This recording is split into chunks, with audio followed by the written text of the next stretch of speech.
Hi, Neeraj. Good to see everybody. Good to Hi, see Neeraj. you. Same here. And so we have looks like a very small audience today, and the whole program has been so widely attended, and we have such a small audience today. I'm so surprised. We've had Yes. thousands of registrations. Really? So I think the kids who are here today will seriously benefit. So it's More personalized.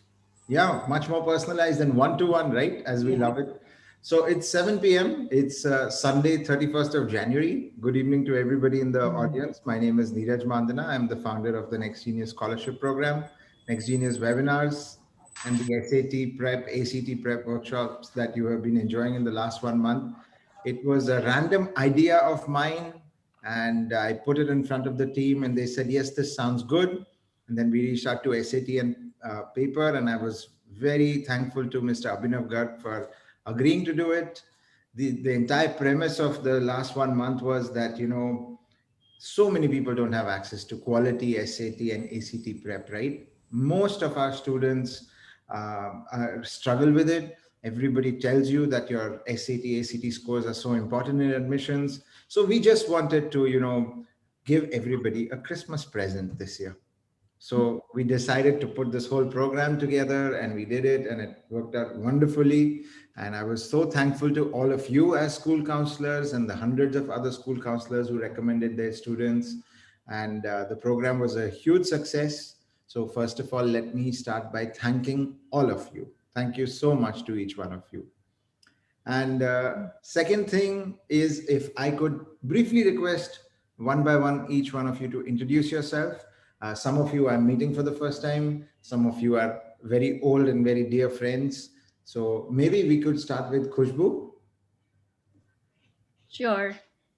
Thank you so much, Neeraj, and thank you so much, ICAC, for sponsoring this. Thank you so much to Next Genius for hosting this. And I am Khushboo Badi, heading the career cell for the Sanskar Valley School, Bhopal. It's my privilege and honor to be here. I love to work with students and see them succeed in their lives. So happy to contribute to this conversation today. Thank you. Super. Thank you, Khushboo. Jeannie, you're next.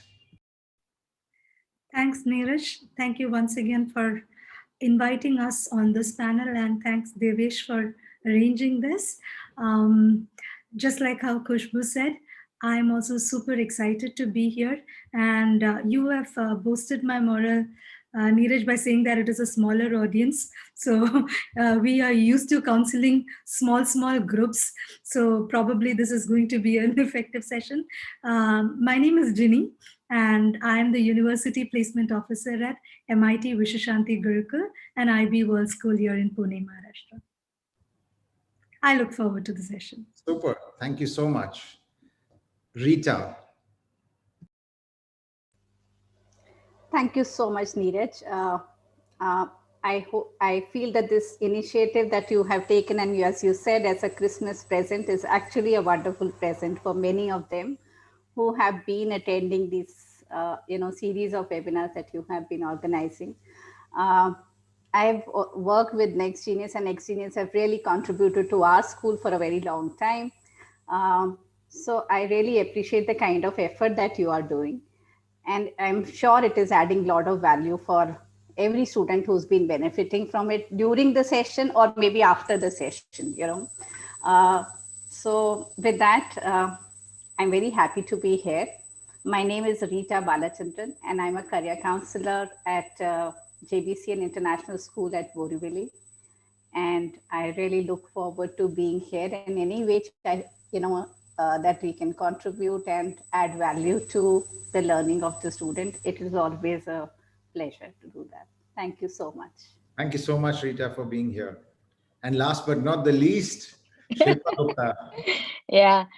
Hi, everybody. So I'm Shilpa, like Neeraj just said. But yes, I mean, I just want to echo what everybody has said and want to extend what Rita said, that Next Genius has really changed lives of a lot of children, and that includes my daughter. Okay, so my daughter was a Next Genius full tuition scholar at Union College 4 years back. She's about to graduate this year. And I can totally attest to the fact that Rita just said, that Next Genius is really changing lives. So thank you, Neeraj, for organizing this. I'm sure the vision is great, and we are all very, very happy to support you however we can. And thanks for having me on the webinar. I work at Oberoi International School in Mumbai at their new campus, JVLR. Super. Thank you so much. I'm humbled by your kind words and your support. It's been really fun, interacting with the kids right across January. We've received so many questions. And, as counselors, we are so used to, we are in a zone, I think sometimes. It's some things are so obvious to us that when students ask them, we think, wow, why are you even thinking about this, right? But many times I have to pinch myself and remind myself that, like, what was I like when I was 16, 17, 18 years old and thinking about this question? I should try to answer it from their perspective. For me, it's so obvious, but maybe let's try to do that. And um, counselors are a group of people that I have met. They are motivated, they care about what they do, they love their jobs, as evident by all of you being here today on a Sunday, 7 p.m. in the evening. So let me put some of the questions that I heard from students right across the month in front of you, and let me put them in front of you one at a time, and you can share your wisdom. I know that we are live on YouTube, and I know that we are recording the session, so this is also going to become a great resource for students in the future. All right, so let me pull out one question. And for the students in the audience, feel free to post your questions and we will answer them, as we move along. And if not, definitely towards the end. So let me just pull out the first question. And this is for Ginny. A question that came up from a grade 9 student was, how many times and when should I take the SAT? This was a grade 9 kid. They're sure they're going abroad. And this is what they asked us. Okay, so we have lost Jeannie. All right, no problem. I think she'll join us back. Let me move to the second question. The second question was, how long should I prepare for the SAT? This is such a common question, right? Okay, I found out that I have to take the SAT. How much time should I give myself? So if a kid came and asked you this, Khushboo, what would you tell them? Right. So, when I was thinking about this question, I just feel that it is very subjective to the child. So, if we broadly put, SAT has two major sections, English and math. Reading, writing, math with no calculator, math with calculator. Now, what SAT is trying to analyze, judge, score student is on their logical reasoning, critical thinking, ability to interpret data, process information, and their stamina and rigor, right? Now, what we need to see as counselors is that how comfortable is the child already on these sections, right? Now, the first thing that I tell my students to do is take one full length mock SAT test. And the score that comes out is the true reflector of the dream score that the child is looking at, right? So that will really be able to tell for that particular child how much time that child needs to put in for the SAT preparation. So according to me, there can be 2-3 situations. So absolutely top bright, academically bright students, I've seen just 1 month of rigorous 20 to 25 question papers in 1 month, okay, and they are ready for the test and they really score well. The second category I would say is students who are comfortable on all these sections, math and English, but they are not very high scorers. They might need at least 10 to 20 hours per week for at least 3 months. And then they are ready along with, taking sample papers full length. The third category are those students who are not themselves comfortable on these sections and are not scoring well, or they are not comfortable on either of these sections. So in that case, I would really advise students to take more time how does it matter? Even if they take 3 months extra, there's no downside to it. They'll be more prepared and more confident. So this is what I feel for this question. Wonderful. You have just described the bell curve. Some kids at the top end who are so bright and fast and ready, and within a month they can go and do it. And this was their goal. And in the first paper, they were here. So they have a very small gap to bridge. And then I think the vast majority of our student who need some guidance, who make some silly mistakes, who struggle with the timing, who struggle with the motivation, time management, so many of them, they maybe the gap is also a little bit larger. They need something like 3 months, right, of Right. serious prep. So in my office, I always say 100 days. Are you the 100 days kid? Because the normal kid is the 100-day kid. You're going to take 100 days of serious prep before you do well. And very few are at the top end or at the bottom end, where the gap is really large. And I always find for those kids where the aspirations are here, but the score is really low, uh, it shouldn't even be about the SAT. So first of all, think, where are you going? What do you want to do? Should you even take it? And if you're sure that you need to take it, usually I find that the gap is in English. Usually, I don't know. Do you all agree with that? Absolutely. And especially the reading section. Yeah. That I think students find the most difficult, take 50 questions in 65 minutes and the first section. So they are full of anxiety also at that point of time. So even, I usually tell them, just go and start reading, guys. Start with like 20 minutes, 30 minutes of religious, sit down in a place, open a book, open an article, and just get into the habit of reading first, even before you jump to the SAT. You don't want to jog before you walk. So first, let's learn to read properly. Let's avoid making silly mistakes. Let's get the fundamentals in place before we jump into prep, because it doesn't look like you're ready. So fantastic. Anybody else want to jump in and respond on I that? just, yeah, I just want to chime in on what you said, Neeraj. So oftentimes when we meet parents and students in grade 9, they jump to the question, when do I take the SAT? And my answer to them is that start reading, and then we'll decide when to take the SAT. Because what, like you said, uh, Indians don't score very well on the reading section, and the only reason they don't score is because they're not good readers, right? So we need to develop that skill, and that can only happen if they read it. That's a skill that cannot happen in 100 days or overnight. So it's important that. So I know that there are a few in the audience. There are a few ninth graders. So good tip for you to take today. Let's start reading. I'm sure they have heard it from their parents, from their teachers. Now they're hearing it from their counselors. Oh my God, where is the time? Life is tough. Super. It's great to have Jenny back in the room. I think you got disconnected there. So the first question I put forward was for you. Let me repeat it again. It's a grade 9 kid asked us during this month, how many times and when should I take the SAT? So Shilpa answered a little bit of it, but we'd love to hear your comments. Thank you, and I apologize for the technical glitch there. Normally, when students ask, "Ma'am, how many times we take it? What is the perfect number?" I say there is no other perfect number of taking the test than getting the desired score. Having said that, normally what universities would look at or prefer to have is a one score report wherein you exhibit a decent score. If that doesn't work and you are falling short of, say, between 100 to 99, that is something that I say maybe a second attempt.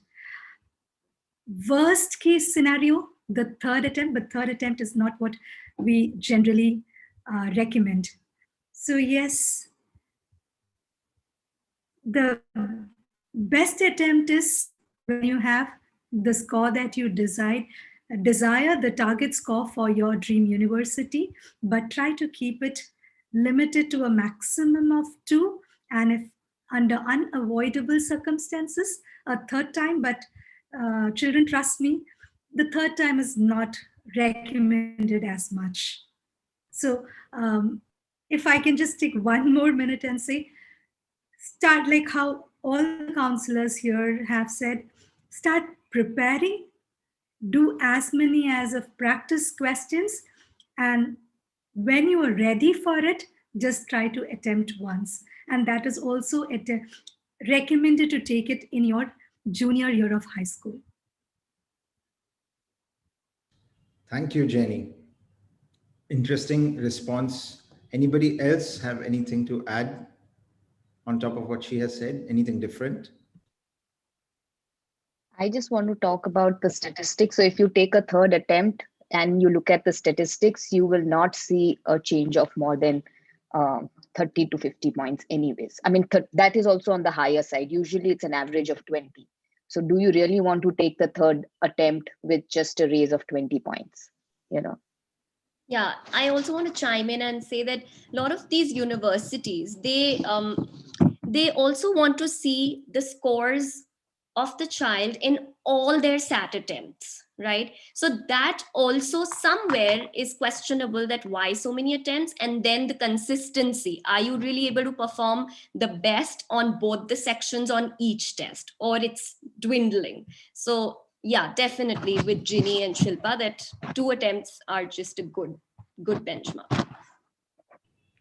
My experience, it's, typically early grade 11 is a fantastic time to take it. Um, Very rarely do I see a kid younger than that take it, and that's for some special reasons, maybe a summer program or a scholarship that they're applying to, etc. Um, but there are some kids I have who take it in early grade 12. And these are kids that we were not very confident that they would have done well in early 11. There's so much pressure on them because all their friends are taking it, everybody's taking it, then they find out somebody else has a great score. Now I'm worried what's going to happen to me. For those kids, who find themselves in that situation, I would say don't worry. It's not where you start that matters, it's where you end that matters. So if in the end, at the time of submitting the application, you have a great score that makes you happy and comfortable, good, bravo. Don't hurry. Okay, find your comfort with the test. And I completely agree with everybody here, don't keep doing it again and again. Like, nobody is interested in a kid who says, yeah, I've taken it 5 times, I'm perfecting it. Just quality over quantity. Work on yourself, do well in practice. When you're very sure, go and take it. The, a, a sweet spot is early 11, but not everybody is going to hit that sweet spot, right? One size does not fit all. So find your rhythm. Don't do it more than twice normally, and find out when is the right time for you. Early 11, mid 11, early 12. Definitely don't leave it right till the end, right? We have all seen that kid who shows up in December and says, I'm going to apply to the US and I think I'm taking the SAT next week, right? So try to avoid that. Super. Neeraj, I'll just add one point here. It's also about for a lot of people, it's an attitude. Like the way we say that, okay, your boards will happen once, and you have to go with your rigor and your full prep for your boards. So if you take your SAT also in the same stride, that I have to do it once, so you do a lot of early prep. Uh, and give your best shot. Yes, there can be still areas that you may want to, and then the second test matters. But if you go with that attitude in mind, that I have to give my best at the first shot, the way I do it for my 10th boards or my 12th boards, it's like the same kind of attitude that you can take for your SAT as well. Absolutely. Go I'd fully like prepared. to add, sorry, Neeraj, I'll also add one thing here, since the question came from a ninth grader. This is for the general information for students in grade 9. Now, if you are an American citizen, then yes, please try to take the PSAT. That is going to be advantageous. And follow it up with the SATs is another recommendation. Spot on. Thanks, Jeannie. So let's move to the next question. So another question that I see that has been asked across the month, and this is the, I would say, the holy grail, right? What's a good SAT score? Every kid who thinks of taking the SAT or the ACT will ask you this. What's a good score? So Rita, if I can, we can start with you and then move around the room. So, Neeraj, I am a counselor, and we all are counselors here, and we work with a range of students. And we work with the way we were talking about a bell curve of your preparation and your number of times. The same is a bell curve with the students as well. So, what a good score for one student can be an average score for another student. So, I would say that, your good score, because SAT is like, one of your puzzle in that admission overall puzzle. It's just one piece there. So, how you define your overall puzzle or your overall piece of, pieces together, uh, this is one component of it. But however, coming back to what a good score is, the day you define what your universities are and you figure out that this is what my, let's say, top 10 universities that I would like to apply to, or these are my top 5 universities, that's the time that you start going deeper in your research. And that's the time that you start looking at the average 50%. So, and once you have that middle score and you understand that this particular university looks at, this is the middle score for application, that's the time you also start understanding that what is a good score for me. And with lot of prep and your diagnostic, which you would have taken before, you would understand that, okay, how is the jump that is possible for me? So let's say a university, who's looking at a range of, let's say, 1350 to 1550, and you are looking at a range of maybe 1450 or somewhere in the middle of that. There is a percentile. When you get your score, you also get a percentile. So don't look at just one thing. Is that don't look at one holistic number as that final number, but look at the components of it. Look at the percentile also, which is there on the college board website. Look at the last year. So go to the data, which is though a history, but it also tells you how a good score for a university is. And then look at your own capability, that how much is the effort that you can put. And when you are defining that, look at what the university is looking at.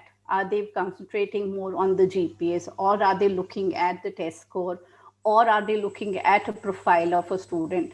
And then when you are making that list of university for yourself, that's the time that you define. So if you are looking at, let's say, US as a geography for you, and you know that there are 4,000 universities and there are 8 Ivy Leagues, what is your definition of where do you want to be? And then define what is that good score for you. So for one student, a good score could be 1400 also, and for another student, an average score of, let's say, 1550 could also be a good score. So it is totally dependent on who you are and what your own capabilities. It should not be that, okay, I really want to be in a type of university, whether it is a state university or a public university or in an Ivy League, and I put so much of pressure on myself, moving from my diagnostic, which could be, let's say, 1200, 1250, to a jump of 1550, which may not be possible for you.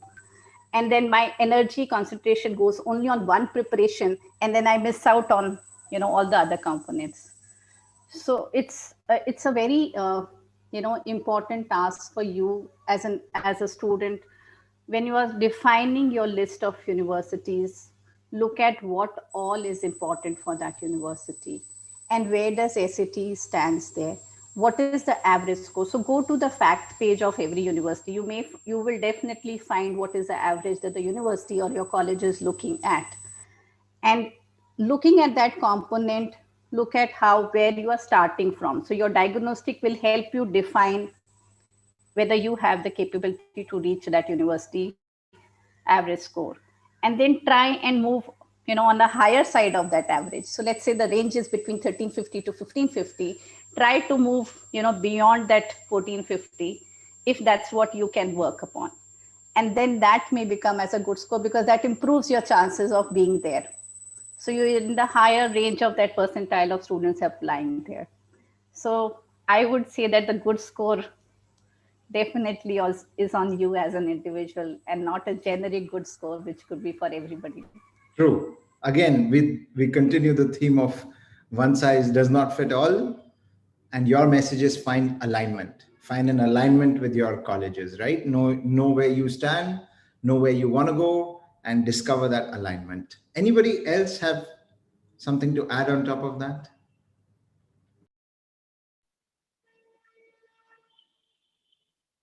If it's not too much, I want to add that a good score is something that defines you because you are good. So see where you are and decide your colleges also accordingly. Because like Rita said, 4,000 colleges in the US. Even if you look at top 10%, you still have 400 colleges, right? So don't stress too much about one test. You know, it is very important for you to keep your mental well-being, and that one test cannot stress you out. There are great universities in the US. See where you stand and choose your university accordingly. And believe it or not, the the top 10% schools are amazing schools, right? And all of them do not expect a 1500 plus. Shilpa, you have approached this as a counselor, you've approached this as an academic, you've approached it as a mother. What comes first, the chicken or the egg? Do I first take the test and see what I get and then choose my colleges? Or do I choose my colleges and then try to get that score? What would you say? Because So, like our kids, sometimes they're so confused and they're looking at us for guidance. So chicken or egg, yeah. what comes first? What would you say? So, Neeraj, tell me one thing. If I decide today, I have to get a 1550, right? And I don't have the caliber to get the 1550.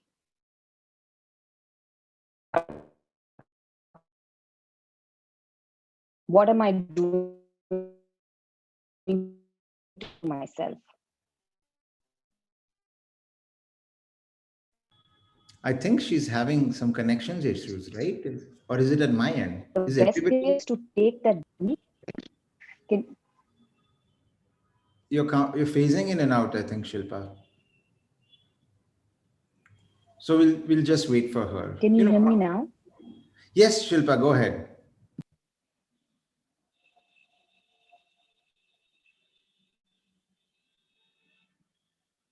Can you hear me now? Yes, go ahead, Shilpa. Okay.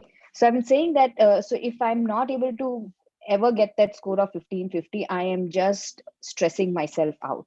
So it's important to take the diagnostic. In my experience of the last 6 years, after your diagnostic, the maximum number of points that you can really raise is anywhere between 200 to 250, right? Anybody who does beyond 250 is a super genius or really did the diagnostic very badly. Okay. So that should be your soft spot. And then you decide, what are the kind of colleges you can look at.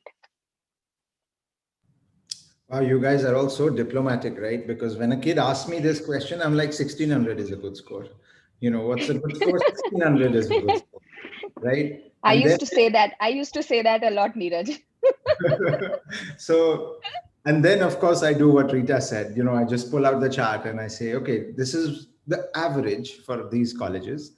Now, challenge yourself and see how much better you can do from your initial test. But if you ask me what's a good score, I'll say 1600 is a good score, or 1550 plus is a good score, right? Um, but this is a very big dilemma for many kids, right? And this is one of the big things they keep thinking about, back and forth. Do I choose the colleges based on the score, or do I get this other way around, etc., etc.?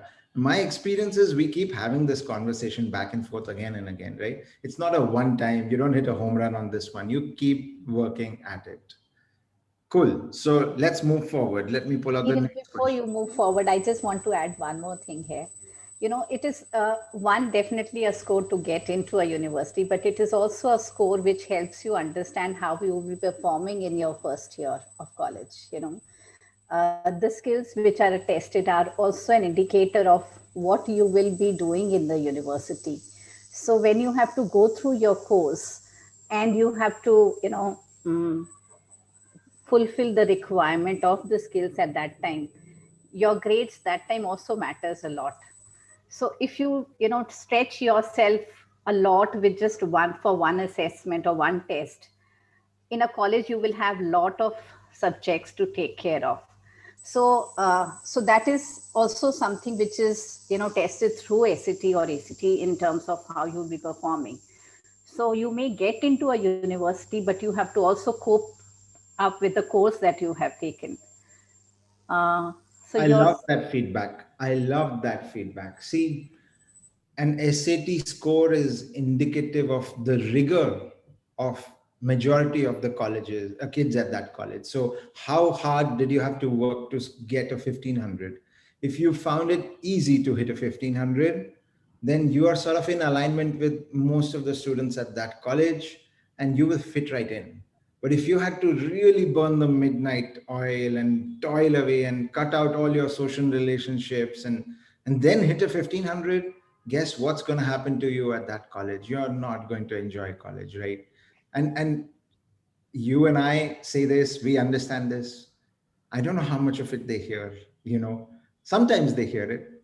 Sometimes they hear it later, like 6 months, 1 year later when they get to college. But I love that feedback. Superb feedback.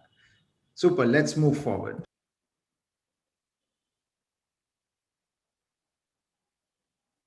The next one is for Shilpa. And a kid, grade 11 kid is asking us, is it better to do the SAT or the ACT? Do colleges prefer one or the other? Which one should I do? So to answer your second question first, colleges have no preference. Uh, so if you're applying to one of the universities or colleges in the US, they would look at SAT or ACT in a similar fashion. Having said that, if you're looking at Indian universities, I know ACT has not marketed yet at the Indian university front, but we are hoping that that will happen soon. But if you're also wishing to choose to submit your scores to Indian universities, then at the moment SAT, but for the US, both are valued equal. What was the first part? Which one is better to take, right? Should I take SAT? Should I take Yeah. ACT? I Okay. don't know. Okay. So to choose how to take SAT, ACT, the first thing is I would say take a diagnostic, right? If you can take a diagnostic of either and see which is the test you enjoyed doing better at and you scored better at. Now, in terms of the way both the tests are structured, SAT has fewer questions in more time. So you get more time to solve a question, whereas ACT is a fast paced test. So lesser time and more questions. The difficulty level of the questions is also relative, right? So the questions are relatively easier on the SAT, but you take a lot more time reading it. So if you feel you are a very quick reader and you can comprehend very quickly without the pressure of time, then ACT is a good test. Now, the other thing that you need to also consider that SAT has a component in math which is without calculator. So if you are not comfortable doing math problems without a calculator, then I think ACT is your go-to test. But all these things are against things that you can, I think, if you practice more, you can really overcome these barriers. So the best thing to do is take a diagnostic. The other thing is, I mean, I've heard that SAT wants to go online. I mean, you might have SAT tests happening online from the next year. But at the moment, till that doesn't happen, if you aren't comfortable with an online test, then SAT is a better test. Though I know that this 1 year of online classes has made each one of you an online guru and an online maestro on taking the tests. So I don't see that challenge. But I remember when ACT started its online testing, this was a huge barrier, which I'm hoping is no longer there. But hopefully, SAT is also going to become online. But yes, the best thing is to take diagnostic and identify yourself, what your strengths are, whether you're a fast reader or would you like to analyze the question very well before you answer it. So, yeah. Super. Very wise counsel. Thank you. Anybody else have comments on top of that? Yeah, I also want to add to this that ACT also has a science section. So a lot of my students who have dropped physics, chemistry, at ninth grade or 10th grade, they are a little uncomfortable taking ACT. They don't want to take any chances. So that's another point to be considered. Absolutely. And I usually, yeah, go ahead, Jeannie, go ahead. just to see the other side of the coin, students who have an aptitude with sciences go with ACT, you might end up scoring more. I usually just ask them, like, do you love problem solving or do you love working fast? Because if you love working fast, then maybe try the ACT diagnostic first. And if you like problem solving more, then maybe try the SAT diagnostic first, And I just simplified it down to that one question. But totally alignment with Shilpa that go take a diagnostic. This is not a question I think counselors should be asked. This is a question for tutors and test prep teachers and English and math teachers, etc. Let me also shamelessly promote SAT and paper at this point, uh, in the absence of Abhinav Garg, and they will do a free diagnostic test for you. And that is their commitment. They will always be free on the diagnostic front. So that's a great resource for all the kids out there. Go do it. It's very useful. It's how you feel about that test. When you were doing the SAT, did you feel comfortable? When you were doing the ACT, did you feel more comfortable? I think it's about how comfortable you feel with that test, or not just the IQ part, but the EQ part as well. I find that is one of the areas where the two tests are different, where people are different, and therefore they have to find their alignment. Super. Let's keep moving forward. And I know, looking at the time, we are coming to an end. So let me just ask a couple of more questions and then we'll wrap up.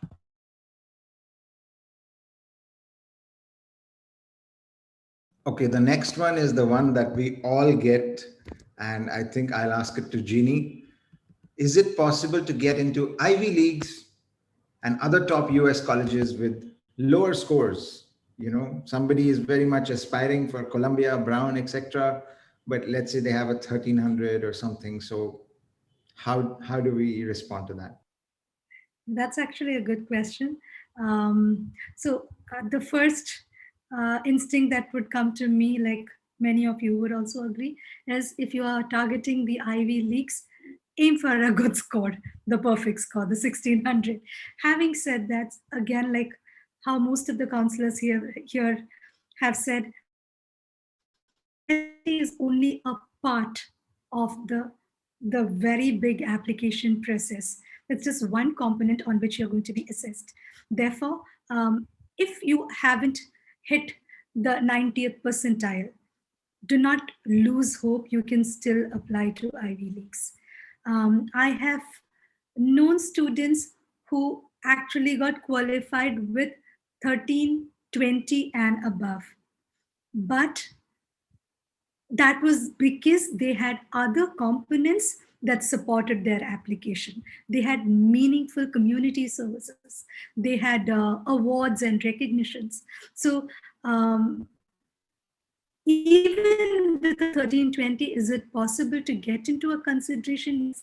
But the reason that leagues, or for that matter, any of those top tier schools prefer a higher SAT score is to understand whether you have the aptitude to survive in a rigorous academic setting.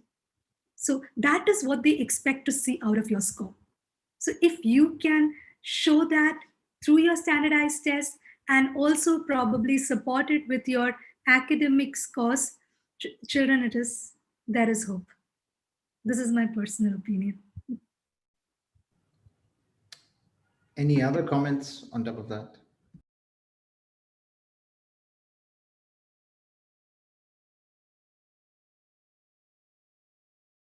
All right. So I was just reading through Harvard, and their average score is 1515. So it's just to give all the students a reflective of what you need to aim at to really be considered. But what Jeannie said, I totally agree with, that they evaluate your application holistically. So there is hope still, even if you have a low SAT scores, but you really need to compensate the low grades with something absolutely substantial, with something which is really special out of this world, that they will consider you. Shilpa, you are a master at this. We would love to hear, Yeah. should I 1300. was I was going to say first, but then I said I think I'm talking too much. I should better shut up. But so here's the thing, children. I mean, not to open the Pandora's box, but we understand over 900 colleges and universities went test optional last year. And we see an equal number or very similar number becoming test optional for the coming batch. So clearly, test scores aren't everything, right? Just like Jeannie and Khushbu said, I mean, if you choose not to submit a test score or you choose to submit a low test score, what are you showing to the university that stands out in you? You know, it's very important. Everything is very relative, right? In the US, these admission officers always love to say two words, and that is, it depends, right? So it really depends on a lot of things. So don't think that a low SAT score will not get you into the top schools. Having said that, it is not a guarantee that you will get in. If you don't have that, and it doesn't have to be academic. The skill that you get with you doesn't need to be very academic, but they need to see value in you. They need to see value in one of your achievements, in your personality type. So at an early age, start self reflecting, because each one of us are unique in our ways. And we can definitely identify what is our uniqueness and build up on that for the next couple of years instead of going test crazy, right? Very soon, the importance of tests are going to come down, especially SAT tests. Focus on your grades at school because they are going to really take up a bigger part of your application. So focus on your school grades and focus on your personality. Those are the two things that are going to value the most going forward. Perfect. So if I can Neeraj, I just summarize, had one more point here. go ahead, please. Like how Shilpa said that, your, and even Khushbu and Jenny, that how your own GPA is a very, very important part to define you as a person, because you've spent 2 years and you've spent all your years preparing for those, subjects that you are studying in your school. And each score that you have shows consistency of your performance there. So the course that you are applying for, the kind of subjects that you're going to study there, and if they are reflected in your own performance in your school, or on the other side, so it also depends upon the kind of course that you are applying for. And on the other side, if you have a really wow story, you have built a great story over years, so you may have started with one interest, and that interest you have been building up over years, and you've made some impact with that interest on your own self and on people around you. I think that also makes a very strong individual, you know, to who you are as a person when you're talking about yourself to your university. So it's all in perspective again, and coming back to, where it takes you and how it takes you. So look in totality to what you are as a person. And that's the best way I think we can conclude the session today, with the word holistic application, right? It's, what do you bring to the table? You may not bring a great SAT score for typically for our college. And even, me, I would break that 1300 or 1200 up. Like, what is the skew? Are you seriously skewed in one direction? In I have seen students get into very much the top tier institutions around the world. Sometimes, they were athletes, sometimes they were artists, musicians, actors, uh, filmmakers. This is for them, this is only one of the components. And sometimes I have seen children who are different in terms of learning differences, LD students. Maybe their scores might be little bit lower. Sometimes I have even seen kids who have the test anxiety. They're such a brilliant person. If you ever interview them, you would know that, like, wow, this person's going to be something one day. But the test scores are not reflective because they have a anxiety related to a test, and they blank out in the test, and therefore the score is not coming. But if you look at their school grades, if you look at their profiles, essays, interviews, every other aspect of them is extraordinary. It's just that one data point. So admissions are never made on one data point. They're holistic in nature. So for students who are, let's say, have a maybe slightly lower than the college 25th to 75th percentile, I would just ask them to reflect very deeply on what they bring to the table, how they would add value to that college. Will that college really be a very positive environment for them? And I couldn't agree more with Shilpa that SAT and ACT, there is actually a poor correlation between your SAT score and your performance at college. There's only a 0.55% correlation between you doing well on the SAT and you doing well at college. It's almost a coin flip, right? I could flip a coin and I would do as good as a SAT, right? Or ACT. So don't go nuts. Just relax, do well, put your best foot forward. My favorite phrase. So on Yeah, that, yes, just be happy and enjoy what you're doing. enjoy the journey. That's the most important.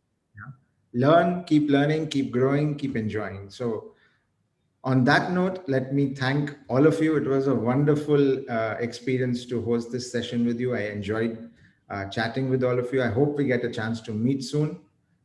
Hello, Devesh. Absolutely. I have to say a big thank you to Devesh for running the entire platform. It has been run miraculously, perfectly, no glitches. Thanks for all the support. And thank you to all the counselors again for both being here today as well as recommending your students to benefit from the last 1 month. Final announcement, there's more. We have just decided this week to do a similar program for the APs, and that program is kickstarting in middle of Feb, and it will go all the way till the end of March. Now that the subject tests are going to be gone, I think the focus is going to shift to the APs, and particularly even for our younger kids, right? For our 9 and 10 and 11, I think everyone's going to shift more towards the APs. So all of you are very welcome to that. We are also going to host a counselor session. So please do attend. I look forward to interacting again. Thank you so much, everybody. Thank you to all the students. Have a great evening. All right. Bye, everybody. Bye. Bye. Thanks. Bye bye.